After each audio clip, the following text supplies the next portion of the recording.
What is going on, guys? My name is Greyox and welcome back to a brand new video. And today we are going to be covering how to get better at Call of Duty Black Ops 3. And basically within this video I will be giving you guys tips and tricks to improve your skill level and get higher KDs, die less, earn score streaks, and just perform better when it comes to Call of Duty Black Ops 3. Now I did get the request to do this video a little bit, like from a person, maybe two.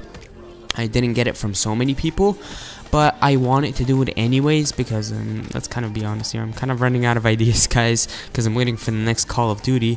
But I myself have gained a little bit of experience over the years with playing Call of Duty, and I've learned a few tips and tricks from a lot of other people, and I'd just like to share them with you guys in case you need any of them. But however, I do not consider myself to be a professional, so this is not me bragging in any shape or form. I just want to share these tips and tricks that I know with you guys, because maybe it may help one of you guys out. If it doesn't help all of you, I'll be happy if it even helps just one. And with that being said, let's get right into it. So at the first spot, we have find a class setup that you are comfortable with. Now, if you look at the weapons in Call of Duty Black Ops 3, the majority of them are pretty balanced. Like, if you look at some other Call of Duties, I'm not gonna name them, but some other Call of Duties in comparison to Black Ops 3, their weapons are not balanced whatsoever. But the weapons in this game are super balanced. You can go with pretty much almost any gun and still perform pretty well. So that honestly makes it easier. But what I mean by this step is you have to find a class setup that you're comfortable with. So the most important part about this is that you have to find a weapon that you are comfortable with, and that means that you will have to try a lot of different weapons. You will have to try different SMGs, you'll have to try different ARs, different snipers, and so on. But once you find that one weapon that you are really good with, it will help out massively, I promise you that. Now, aside from the weapons, you also have to find the attachments that you like for each weapon. Now, it varies from person to person, depending on your playstyle and depending on how you like your gun to perform. But once you find the weapon that you're comfortable with and the attachments, you're pretty much set. The next step is to just find the perks that you're comfortable with that match with that specific weapon, and you're pretty much good to go. Now this weapon can be anything. It could be an AR, it could be an SMG, it could be a sniper, it could be an LMG, a shotgun, whatever you're comfortable with. Just find that one weapon that you're really good with, and I promise you in the future it will help you out massively. Now, coming up next, we have know the spawns. Now, this is a very crucial skill. Knowing the spawns allows you to be aware of your surroundings, and being aware of your surroundings in a game like Call of Duty is very important, if I do say so myself. Now, if you know the spawns, you will perform a lot better because you know where people are coming from. You know that if you turn around this corner on your left hand side, there will be a guy. If you go there, there will be a guy over there. And knowing the spawns just allows you to know your environment. It just allows you to know where everything is, what's happening, what's going on. It allows you to plan and basically be very strategic and ultimately perform a lot better at this game. Now, do not underestimate this skill because it is very important, and it does take a lot of practice, because I myself, I haven't mastered the skill at all, and I'm not even close to doing so. So it does take a little bit of practice, but trust me, it is worth it.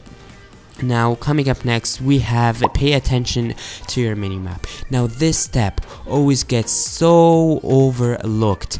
Your minimap is there for a reason. There is a reason that the minimap has been in Call of Duty for so long. Now, I want you to name a Call of Duty. Just try and think of any Call of Duty with no minimap. I honestly can't think of a Call of Duty. Maybe Call of Duty 1 or 2, but honestly, I think all the Call of Duties after that pretty much had minimaps, because it is that important.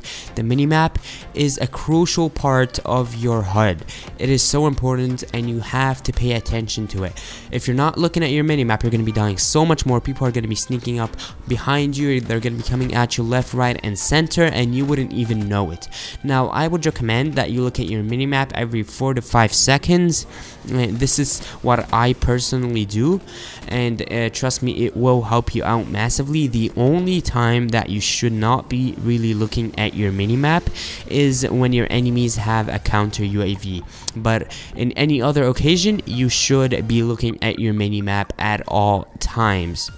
Now again, as I said, I look at it every 5 seconds approximately, and this time rate should be fine with you guys.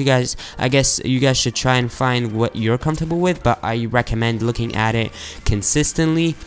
And yeah, moving on to the number 4 spot, we have find a sensitivity that you are comfortable with.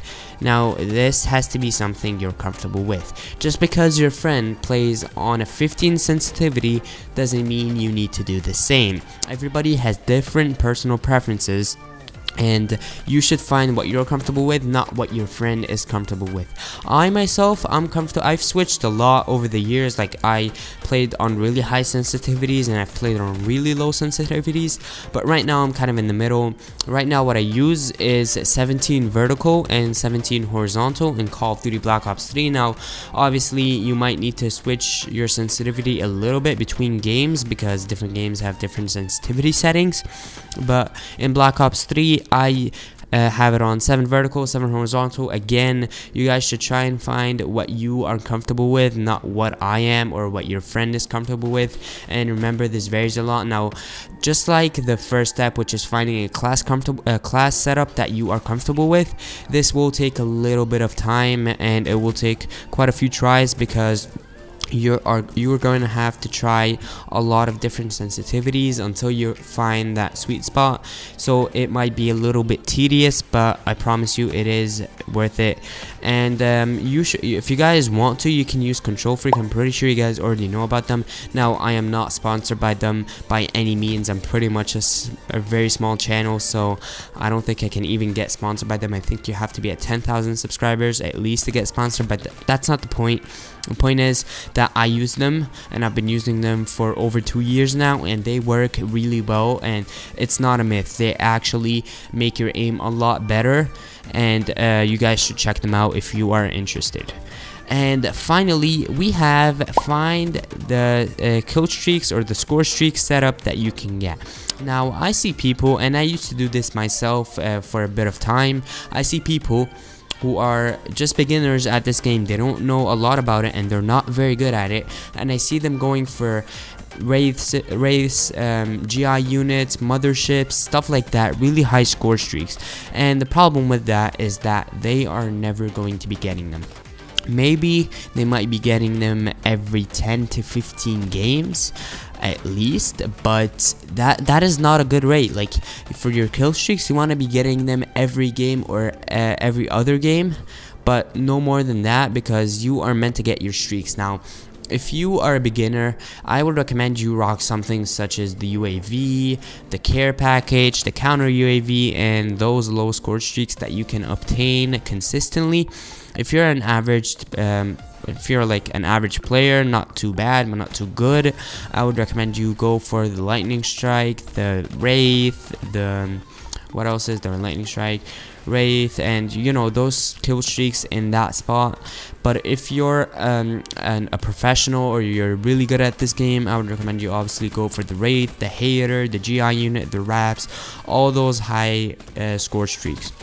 And remember, you are meant to get your streaks. You're not meant to be rocking a streak that you're only getting every 10 games or so. And that just about wraps it up, guys. I really hope you guys have enjoyed this video, and I do want to apologize for the lack of content lately. If you guys have been following me on Twitter, a few weeks ago I did tweet out that I have summer school and it does suck. and unfortunately, because summer school is very condensed, it's like in 3 weeks, you have so much work, and I didn't have so much time to do any YouTube work. So I am finally back. I've only got less than half a week at the summer school, and after that I should be done. I should be back to uploading more consistently, but my apologies guys. I hope you guys understand. But I think that's it. I hope you guys have enjoyed this video. Remember to smash that like button if you have, and also make sure to turn on bell notifications to not miss out on any of my uploads, and I will catch you guys on the next one.